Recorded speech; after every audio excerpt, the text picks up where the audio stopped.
యోహాను సువార్త 5వ అధ్యాయము 1వ వచనం నుండి దేవుని వాక్యాన్ని మనం ధ్యానించుకుందాం. అటు తర్వాత యూదులు పండగ వచ్చిన గనక యేసు యెరూషలేమునకు గొర్రెల ద్వారము దగ్గర హెబ్రీ భాషలో బెతెస్దా అని కోనేటి దగ్గర 5 మండపములు ఉన్నాయి. ఆయా సమయంలో దేవదూత కోనేటి వద్దకు వచ్చి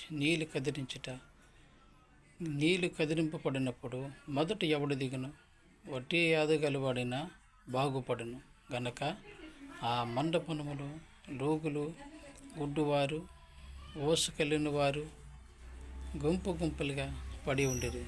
అక్కడ 38 ఏళ్ళ నుండి ఒక మనుషుడుండును.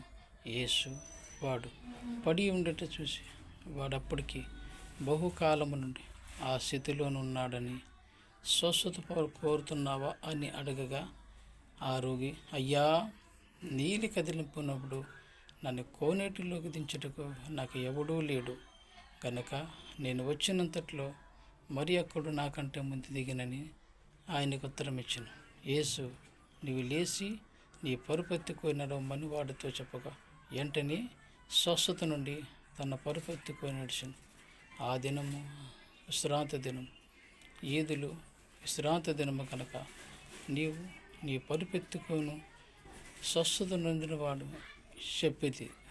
అందుకు వాడు, నన్ను స్వస్థపరిచిన వాడు ఈ పరుపెత్తుకొని నడమని నాతో చెప్పనని వారిని పరుపెత్తుకొని మాట్లాడి